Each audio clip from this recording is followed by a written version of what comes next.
Hello and welcome to a homebrew update.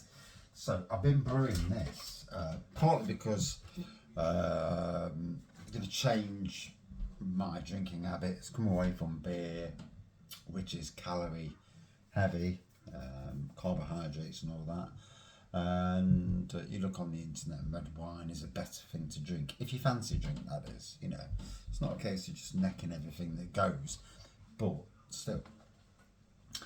But anyway, I wanted to get back into red wines. Not only that, because of the price of everything these days, it winds me up that everything's so stupidly expensive. So this is Solomon Grundy's wines, SG Wines.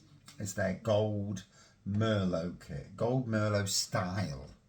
So there you go, you can read it there. And it says on the front, a soft and approachable red wine with cherry and red berry notes and a smooth oaky finish. Bearing in mind this is day one, I've just bottled it up. That is the clear bottle, so it's a reddish pour with a pink tinge of a head on it. There you go, that's what it is. It's day one, so whether I get any of that, picked this up for literally about 22-23 quid. Paid a quid for the sugar, so paid 4 quid for the sugar, so 27 quid. Works out about 90 pence a bottle of wine. It's not the greatest kit in the world, let's be honest, there are better kits out there, but you pay a lot more for them. It is what it is. So I poured some into a glass. I ain't got a bloody glass. All the wine glasses, I don't even know where they are these days. Must all be in the shed. So I poured the glass that shows it up as good as it can. So yeah, don't hate me for the glass. Yeah. He pours himself a fucking pint of wine, the twat. Yeah, it is what it is. So lovely red pours, you can see.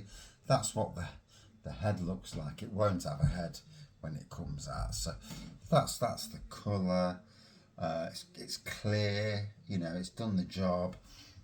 There's the sedimenty one at the bottom. You can see it's a lot more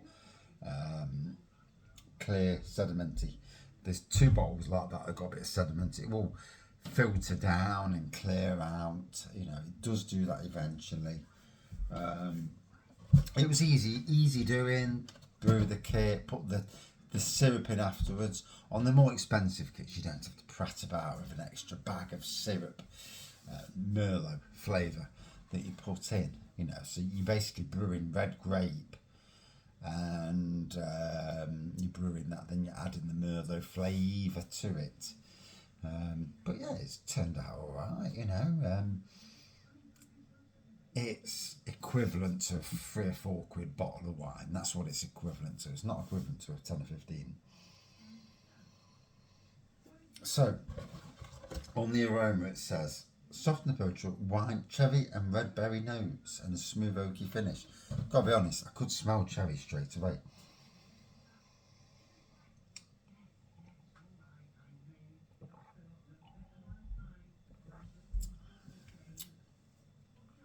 Yeah, I can taste the cherry. I can taste the red berry as well. Don't know about the oaky finish. But it's nice. It's a light, easy drinking red wine. Supposedly, because obviously from a diabetes point of view, it tells you what brands of wine, if you can believe anything you read. Don't get me started on bloody internet. Internet's crap. But if you can believe what you read, Merlot, Cabernet Sauvignon, there are certain brands, basically dry red wines is the way to go. This is actually slightly sweet, to be fair, so probably not a good thing. But it's got an age.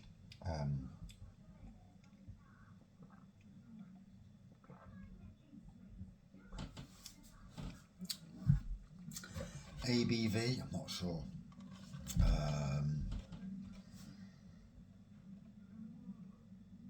I'll assume something like 12% ABV, 12-13.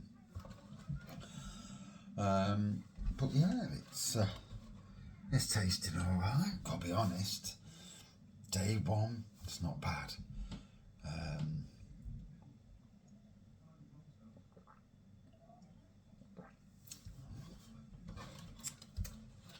I would share that with people and say to them it's a Gallo or a Blossom Ale, the equivalent sort of wine, and this is that sort of equivalent, so you know where you're coming from with that.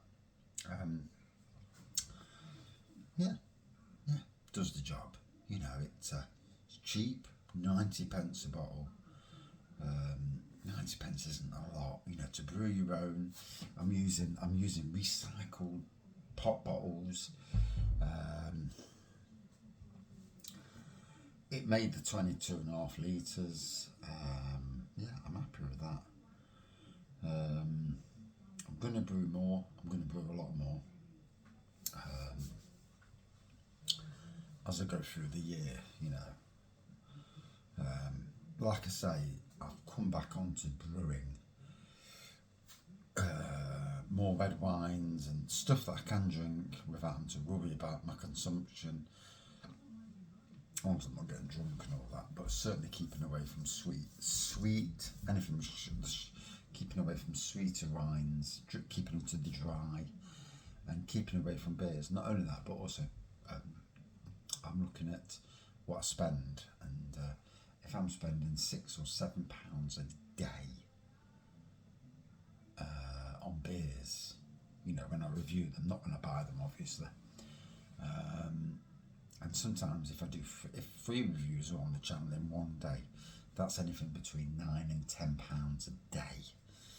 And when you look at you know, over the years what I've spent some fortune, and you know, times have changed, and my times have changed as well.